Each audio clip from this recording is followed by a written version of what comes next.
خاکنشین کہتے ہیں معصیت ایک اترائی ڈھلوان کا سفر جبر ہوتا ہے.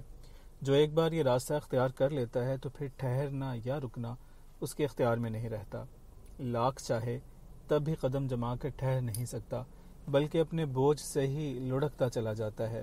جبکہ عبودیت چڑھائی یعنی اٹھان کا سفر ظفر ہوتا ہے جو اختیار کرنا جوکھم کا کام ہے. مسافر بن وسیلہ ہیلا اس پہ چل نہیں سکتا. پیچھے دھکا اور آگے کھینچنے والا نہ ہو تو کھجور سے گر کر چکنا چور ہونے کا احتمال ہوتا ہے. چھوٹا بھائی عرفان کی چڑھائی چڑھ رہا تھا. حضور داتا گنج بخش حجویری رحمت اللہ علیہ اسے اوپر کھینچ رہے تھے اور پیچھے سے بھی کوئی دھکا لگانے والا موجود ہوگا، جبکہ بڑا بھائی ڈھلوان سے لڑکتا ہی چلا جا رہا تھا. شیطانی ٹولے کی چار یاری میں چاروں عیب شرعی داخل ہو چکے تھے. اب رہا حسن و شباب تو اس لیے ذرا حجاب و حساب کی ضرورت ہوتی ہے. جب بد نصیبوں کو کھانے پینے میں باہر کے چسکے لگ جائیں انہیں گھر کی دال روٹی زہر لگتی ہے. علاقہ ایسا تھا کہ یہاں فحاشی نہ ہونے کے برابر مقامی لوگ شرم و حیا والے، قحبہ گیری کا یہاں تصور تک نہ تھا. لہٰذا پنڈی، پشاور اور لاہور تک سے بے حیا عصمت فروش عورتیں منگوائی جانے لگیں. زنا، جھوٹ اور ناشکری روزی رزق کو کھا جاتے ہیں. مگر کچھ لوگ ایسے بھی دیکھے جنہیں کچھ فرق نہیں پڑتا، بلکہ ایسا لگتا ہے کہ یہ علتیں انہیں راس سی آ گئی ہیں یا شاید قدرت ان کی رسی دراز کر دیتی ہے اور یہ اپنے انجام سے بے خبر اپنی جوانی، مستی اور دولت طاقت کے زوام میں برابر آگے بڑھتے چلے جاتے ہیں. اور پھر کہیں جہاں ان کے وہم و گمان میں بھی نہیں ہوتا ان کی ڈھیلی رسی اچانک کھینچ لی جاتی ہے. ان کی شیطنت، خباثت اور رعونت کا سارا کاروبار چھپکلیوں کا فضلہ بن کر عبرت و کراہت کا سامان سا بن جاتا ہے. مسعود الرحمن گیلانی اور اس کے بدقماش دوستوں نے اپنی عیاشی کے لیے کئی ایک خفیہ ڈیرے بنائے ہوئے تھے. عام آبادی سے دور پہاڑوں کی محفوظ غاروں میں ہر ممکنہ آسائش و سہولت سے آراستہ یہ ایک طرح کے کوٹھی خانے تھے. معزز مہمانوں اور سیاحوں کے روپ میں یہاں بڑے بڑے شہروں سے کال گرلز، مجرے والی طوائفوں اور گانے بجانے والوں کا آنا جانا لگا رہتا. ہپی ٹائپ کے ہتھل لتھل جوڑوں، منشیات کے عادی میموں کی چرس چانڈوں کی ضروریات پوری کر کے انہیں عیاشی اور فحاشی کے لیے استعمال کیا جاتا. ظاہر ہے یہاں منشیات کا ہلکا پھلکا دھندا بھی ہوتا تھا. آج کل دنیا میں عجیب و غریب فلمیں بن رہی ہیں، ان کا کوئی سر پیر نظر نہیں آتا. دیکھنے والے منہ پھاڑے، دیدے ٹکائے، دھک دھک دل دھڑکائے، دہشت اور وحشت زدہ سے فلم دیکھتے رہتے ہیں. اختتام پہ بھوت سے بنے یہ سوچ رہے ہوتے ہیں کہ یہ کیا تھا، کدھر تھا اور کیوں تھا. یہ سوچتے سوچتے وہ خود کو بھی فلم کا ایک کردار محسوس کرنے لگتے ہیں. 1 2 3 4 50 60 اس طرح کی مفوق العقل اور ادراک اور ماورائے فطرت و جبلت غیر منطقی آغاز و انجام والی ہیجان خیز فلمیں دیکھنے کے بعد بندے کا پتر نہیں رہتا. وہ ایک شیطانی چرخہ سا بن جاتا ہے. انسانیت اور روحانیت تو کہیں غائب ہونا شروع ہو جاتی ہے اور اس کی جگہ ابلیسیت اور دیوسیت در آتی ہے. پھر ذہنی، قلبی، جسمانی، جنسی اور روحانی عوارض اس بدقسمت کو اپنی آماج گاہ بنا لیتے ہیں. نیند کی گولیاں، انٹرنیٹ پہ چیٹنگ، سنوکر، برگر، بھونڈی، خود لذتی کا شغل، کچی پکی سوٹے بازی، بازاری قسم کی جنسی قوت بڑھانے والی اشتہاری دوائیں اور در در کی لعنتیں اور ٹھوکریں اس کا مقدر بن جاتی ہیں.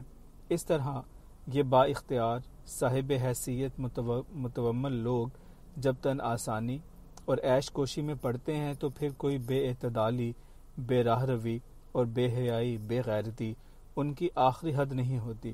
وہ پھلانگ پہ پھلانگتے ہی چلے جاتے ہیں اور پھر ایسی ہی کوئی پھلانگ ان کی آخری چھلانگ ٹھہرتی ہے جس کے بعد گوڈے رہتے ہیں اور نہ گٹے.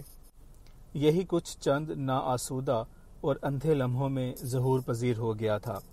مارتھا مرسیڈیز بون جرمنی کی رہنے والی 20-22 برس کی نیلی آنکھوں والی چھیلی سی ایک لڑکی تھی.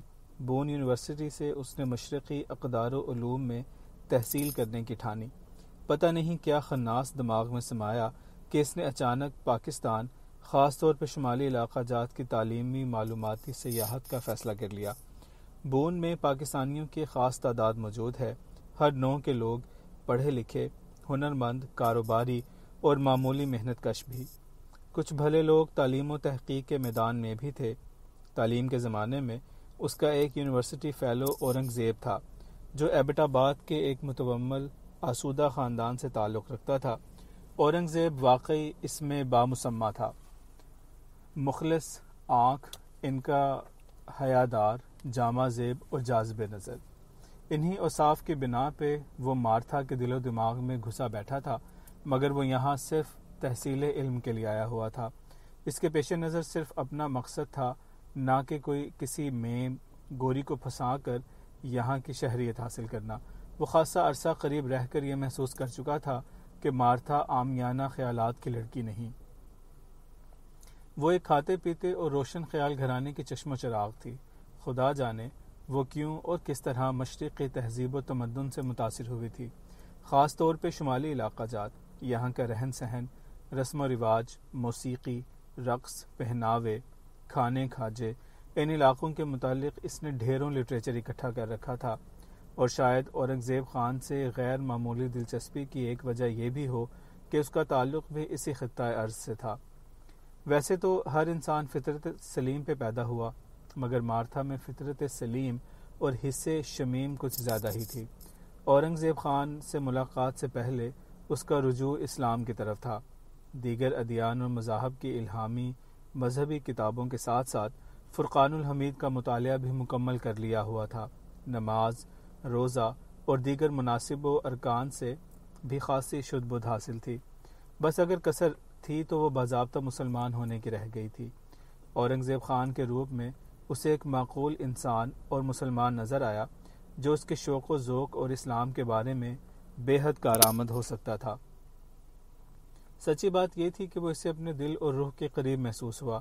یہی وجہ تھی کہ اس نے دوران تعلیم اس کی ہر طرح معاونت کی تھی۔ اورنگ زیب خان کا تعلق قدامت پسند اشراف سے تھا۔ ویسے بھی وہ لیے دیے میں رہنے والا ایک چپو گپو سا، جو محض اپنے کام سے مطلب رکھنے والا۔ دیکھا ہے کہ ایسے سنجیدہ طبع لوگوں کی انا بڑی تیکھی ہوتی ہے۔ آپ اسے ہلکی سی نرگسیت یا اتھلے سے غرور کا نام بھی دے سکتے ہیں۔ کیا کہیے کہ اس کی یہ خامی بھی مارتھا مرسیڈیز کی نظر میں ایک خوبی ٹھہری ہوئی تھی۔ اورنگ زیب خان اس کی آنکھوں میں تیرنے والے لگاوٹ کے ترمروں کو محسوس کرتا تھا۔ اس کے حسن سلوک کے لیے سراپا سپاس تھا۔ بحیثیت ایک ساتھی خوبرو دوشیزہ کے بھی وہ بسد قبول تھی۔ اس کا پاکیزہ سا مزاج، صاف ستھری عادات، پاکستان اور دین اسلام سے محبت بھی قابل ستائش تھی، مگر ان سب چیزوں کے باوجود اس نے اپنے اور اس کے درمیان ایک صد حرمت اور احترام اٹھا رکھی تھی۔ اس نے کبھی کسی حرکت و فعل سے پیش قدمی کا تاثر نہیں دیا تھا، اور نہ ہی کبھی اس کے سامنے خود کو ایک ماورا انسان کے طور پہ پیش کیا، یا صوم و صلات کا پابند کٹر مسلمان بننے کا سوانگ رچایا تھا۔ نہ اشارے کنائیے سے بھی کوئی ایسی ویسی آس امید دلائی تھی جس سے مارتھا جواب آغزل سمجھ لیتی۔ کمال کا کمال کہ 4 سال کا عرصہ دیکھتے ہی دیکھتے بیت گیا، اور دونوں اپنی اپنی جگہ پہ قائم۔ کوئی اور اپنا بھائی ہوتا تو کم از کم 4 بچے اور کئی بار طلاق بھی ہو چکی ہوتی۔ جیسے گیا تھا ویسے کا ویسا ڈگری لے کر واپس لوٹ آیا۔ ایئرپورٹ پہ رخصت ہوتے ہوئے نہ کوئی وعدہ، نہ کوئی آنسو ہچکی، اور الوداعی بوسے کا تو سوال ہی پیدا نہیں ہوتا تھا۔ ہلکی سی میمنت بھری مسکراہٹ کے تبادلے کے بعد دونوں اپنی اپنی راہوں پہ لگ گئے، ایسے کہ کسی نے مڑ کر بھی نہ دیکھا۔ وہ دونوں شاید اپنی اپنی انا کے غلام تھے۔ عورت اندر سے بڑی نازک سی چیز ہوتی ہے، اس میں پندارے ذات کا بڑا دھیان ہوتا ہے۔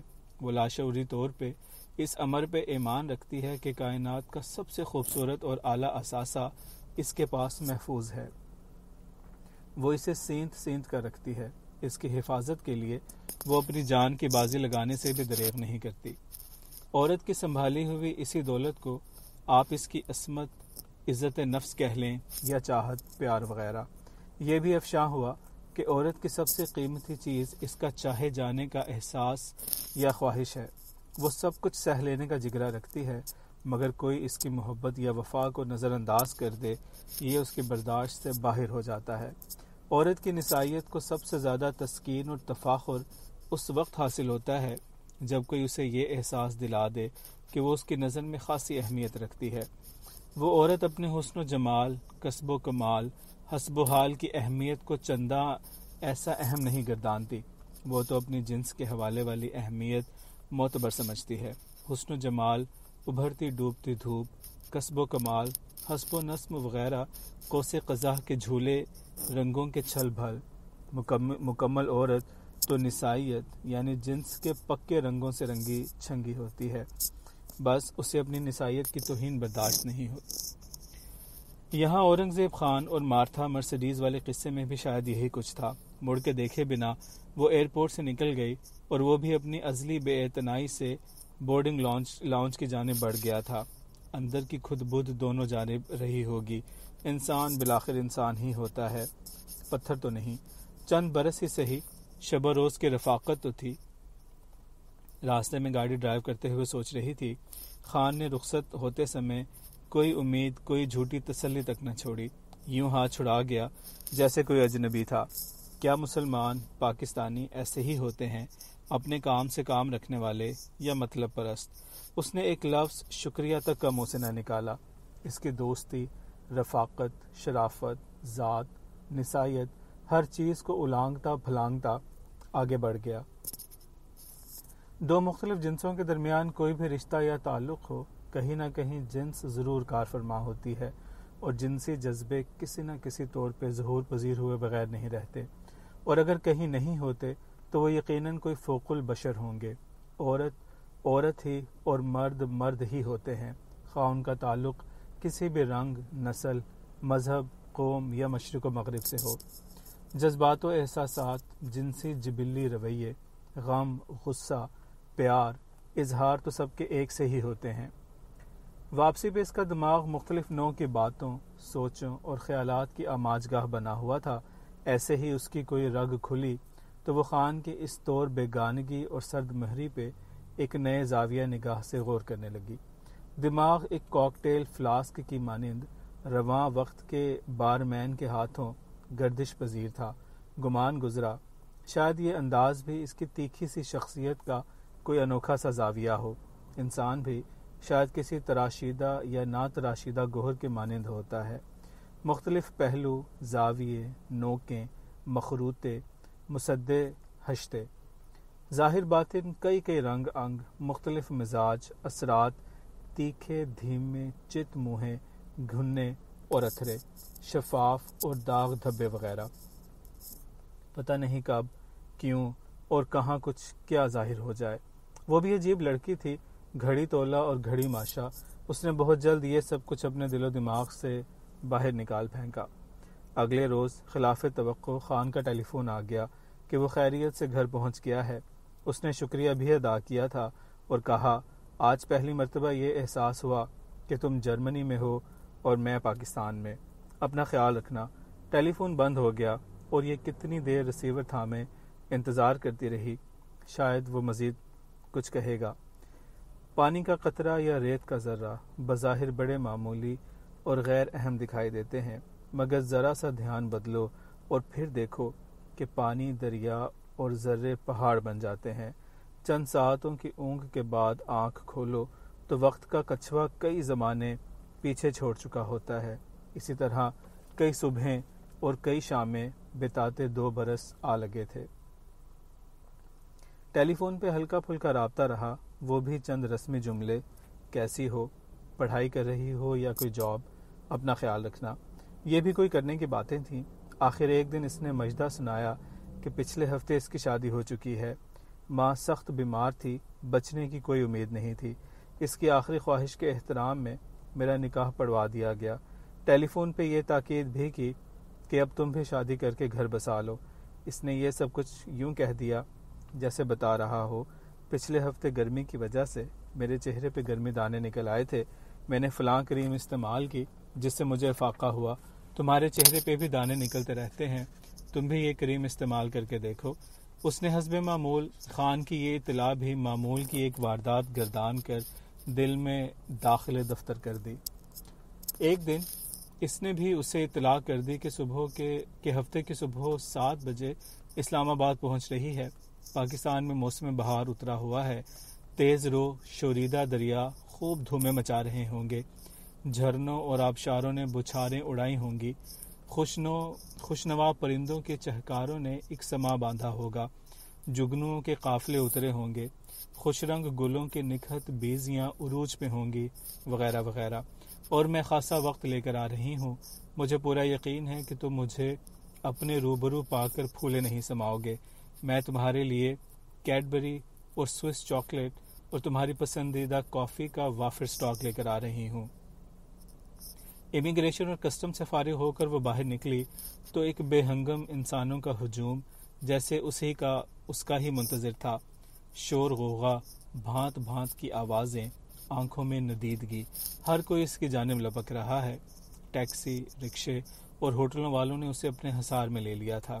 عجیب و غریب قسم کی انگریزی میں اسے اپنی اپنی خدمات پیش کر رہے تھے۔ ایک آدھ نے اس کے سامان والی ٹرالی پہ بھی ہاتھ رکھ دیا تھا۔ وہ سٹ پٹا کے رہ گئی۔ کچھ سمجھ نہیں آ رہی تھی کہ وہ کیا کرے، کدھر جائے۔ اس کی نظریں آس پاس خان کو تلاش کر رہی تھیں۔ خان وہاں ہوتا تو کہیں دکھائی دیتا۔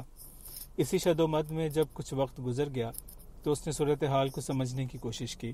اس کے سمجھ میں یہی آیا کہ خان یا تو لیٹ ہو گیا ہے یا پھر کوئی ایسی ناگہانی واقع ہو گئی ہے کہ وہ یہاں تک نہیں پہنچ سکا۔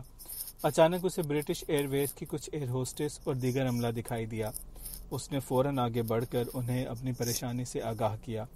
انہوں نے اس اکیلی لڑکی کو ایسے واہیات لوگوں کے نرغے میں پھنسا دیکھ کر فوراً اس کے پاس پہنچے۔ صورتحال کو جان کر اسے اپنے ساتھ ہی ہوٹل لے گئے۔ مشورہ دیا کہ اس طرح ایک اکیلی لڑکی کا پاکستان آنا کچھ مناسب اقدام نہیں۔ یہاں کچھ بھی ہو سکتا ہے۔ زبان کا مسئلہ الگ ہے۔ یہاں کا کلچر بہت مختلف اور دقیانوسی ہے۔ مزید مشورہ دیا کہ یہاں کسی پہ بھی اعتبار نہیں کرنا چاہیے۔ اگر یہاں چند روز رہنے کا ارادہ ہے تو 5 اسٹار ہوٹل کے علاوہ کہیں اور نہ ٹھہرنا۔ ہوٹل کی ٹیکسیاں اور ٹورزم کی سروس استعمال کرنا اور کسی بھی اجنبی کے ساتھ بے تکلف ہونے سے احتراز کرنا۔ کسی بھی ناپسندیدہ صورتحال سے نمٹنے کے لیے پولیس اور اپنے سفارت خانے سے رابطہ کرنا، بلکہ ابھی اسی وقت انہیں اپنے بارے میں مطلع کرو۔ یقیناً وہ تمہارا خیال رکھیں گے، بلکہ یہاں تمہارے گھومنے پھرنے کے انتظامات بھی کر دیں گے۔ فوری ضروریات سے فارغ ہوتے ہی اس نے خان سے رابطہ کیا۔ خان ایئرپورٹ پہ اسے تلاش کر رہا تھا۔ راستے میں گاڑی خراب ہو گئی تھی، چنانچہ وہ ایئرپورٹ پہ دیر سے پہنچا۔ اسی دوران مارتھا ایئرپورٹ سے ہوٹل پہنچ چکی تھی۔ اورنگزیب ہوٹل پہنچا تو اس کے ساتھ بھائی اور ایک سالہ تھا۔ کمرے کے بجائے یہ ملاقات ہوٹل کے ریستوران میں ہوئی۔ خان بڑا اوپرا سا جان پڑا۔ بڑے روکھے انداز میں اس نے خوش آمدید کہا۔ محسوس ہوتا تھا جیسے وہ توأن کرہن ایسا کر رہا ہو۔ اس کے چہرے بشرے سے نہ تو خوشی ٹپکتی تھی اور نہ ہی اس کے تکلم میں کسی گرم جوشی کا شائبہ تھا۔ وہ ایک روبوٹ کی مانند سامنے پڑا تھا۔ روبوٹ میں سب کچھ ہو سکتا ہے مگر اس کے پاس احساسات اور جذبات نہیں ہو سکتے، درد اور سوز نہیں ہوتا۔ وہ اس سے خاصا جاننے کے باوجود اس وقت متعجب تھی کہ یہ ویسا ہی پتھر کا پتھر ہے۔ گفتگو کے درمیان وہ بار بار اپنی رسٹ واچ پہ نظر ڈالتا تھا۔ تنگ آ کر مارتھا پوچھ بیٹھی، خان، محسوس ہو رہا ہے تمہارے پاس وقت کچھ محدود ہے، تمہیں کہیں پہنچنا ہے۔ اگر ایسی کوئی بات ہے تو باقی باتیں اگلی نشست پہ ہو جائیں گی۔ اور ہاں، تم نے تو پوچھا ہی نہیں کہ میں ہوٹل کیسے اور کیوں کر پہنچی۔ میں تمہیں مختصراً بتاتی ہوں۔ مارتھا، پلیز، تم نے درست سمجھا کہ میں اس وقت عجلت میں ہوں۔ یہ میرا دوست افضال ہے، کالج میں اس کے داخلے کا مسئلہ پھنسا ہوا ہے۔ مجھے اسی سلسلے میں 10:30 بجے محکمہ تعلیم کے ایک افسر سے ملنا ہے۔ اور ہاں، اس ہوٹل میں تمہیں ہر طرح کی سہولت ملے گی۔ یہ بڑا اچھا اور پرآسائش ہوٹل ہے۔ ایئرپورٹ سامنے، راؤنڈ دی کلاک گاڑی کی سہولت، laundry, bank, post office, airlines کے office, shopping mall, gym, jacuzzi, swimming pool وغیرہ، یعنی 5 اسٹار ہوٹل کی زبردست سہولتیں۔ مگر میں یہاں ہوٹل میں سڑنے کے لیے نہیں آئی۔ میں تو ایبٹ آباد میں رہنا چاہتی ہوں۔ تم نے تو مجھے اپنے گھر کے فوٹو بھی دکھائے تھے جدھر مجھے رہنا ہے۔ تمہارے پاپا بہن بھائی اور ممی، اور پھر تم نے مجھے پورا پاکستان، سرحد اور شمالی علاقہ جات گھمانے کا وعدہ بھی کیا ہوا ہے۔ میوزیم، سٹوپے، قلعے، پہاڑ اور کافرستان، کیٹو، جھیل سیف الملوک۔ اورنگزیب خان ایک بار پھر گھڑی پہ نظر ڈالتے ہوئے اٹھ کر بولا، مارتھا پلیز سمجھنے کی کوشش کرو، میرے دوست کے کیریئر کا سوال ہے۔ تم تھکی ہو، خوب آرام کرو، کھاؤ پیو، میں جلد ہی تم سے خود رابطہ کروں گا۔ اچھا تم ضرور جاؤ، مگر کم از کم اپنی چیزیں تو لیتے جاؤ جو بطور خاص میں تمہارے لیے لائی ہوں۔ وہ پرس سنبھالتے ہوئے اٹھی، خان کو اشارہ کرتے ہوئے بولی، میرے ساتھ کمرے تک آؤ اور سامان لانے میں میری مدد کرو۔ خان اپنے ساتھیوں کو وہیں چھوڑ کر مارتھا کے ساتھ لفٹ کی جانب بڑھ گیا۔ مارتھا نے کمرے میں داخل ہوئے خان سے سوال کیا، خان تم وہی تو ہو جو جرمنی میں میرا یونیورسٹی فیلو ہوا کرتے تھے، جو لگ بھگ 4 برس تک صبح و شام میرے ساتھ رہے۔ تم سے میں نے اسلام اور مشرق کے بارے میں بہت کچھ جانا، قرآن اور نماز پڑھنا سیکھا۔ میں نے تمہارے وسیلے سے پاکستان کے کلچر، روایات، یہاں کے لوگوں کی ثقافتی سرگرمیوں کو دیکھنا چاہتی ہوں، محسوس کرنا چاہتی ہوں۔ جرمنی سے ادھر آنے کا کیا مقصد؟ ذرا سوچو، میں عورت ہوں اور غیر ملکی، تم مجھے یہاں ہوٹل میں اکیلی اور بغیر کسی تحفظ کے پڑا رہنے دو گے؟ وہ پھر گھڑی دیکھتے ہوئے بولا، مارتھا پلیز میں اس وقت سوال و جواب کی پوزیشن میں نہیں ہوں۔ تم میری مصروفیات اور ادھر پاکستان کے روایات اور معاشرے کے بارے میں کچھ زیادہ نہیں جانتی، اور یہ بھی کہ کوہستانی لوگ عورتوں کے ساتھ آزادانہ گھومنے پھرنے سے کتراتے ہیں، اور ہمارے ہاں خواتین حجاب میں رہتی ہیں۔ یہ سب کچھ میں جانتی ہوں، اور ایسا مجھے اچھا بھی لگتا ہے۔ اگر میں حجاب لے لوں تو پھر تو تمہیں کوئی اعتراض نہیں ہونا چاہیے۔ وہ زچ ہوتے ہوئے کہنے لگا، please Martha try to understand, میں پھر بھی ایسا نہیں کر سکتا۔ جیسا کہ تم جانتی ہو، چند ماہ پہلے میری شادی اپنے خاندان میں ہو چکی ہے۔ میں تمہیں بہت عرصہ پہلے جرمنی میں واضح طور پر بتا چکا تھا کہ ہمارے خاندان میں شادیاں قرابت داروں میں طے پاتی ہیں، یہ ہمارے قبیلے کی پرانی ریت ہے۔ تم یقیناً میری بہترین دوست اور محسن ہو، مگر تمہارے اور میرے مابین نامحرم مشرقی اور مغربی ہونے کی بھی ایک اڑچن موجود ہے۔ وہ اس کی بات کاٹتے ہوئے پوچھنے لگی، کیا تمہارے میزبانی کی روایات جن پہ آپ نازاں رہتے ہیں اور فخریہ بیان کرتے ہیں، ان میں کسی خاتون کے لیے بھی کوئی گنجائش ہوتی ہے یا نہیں؟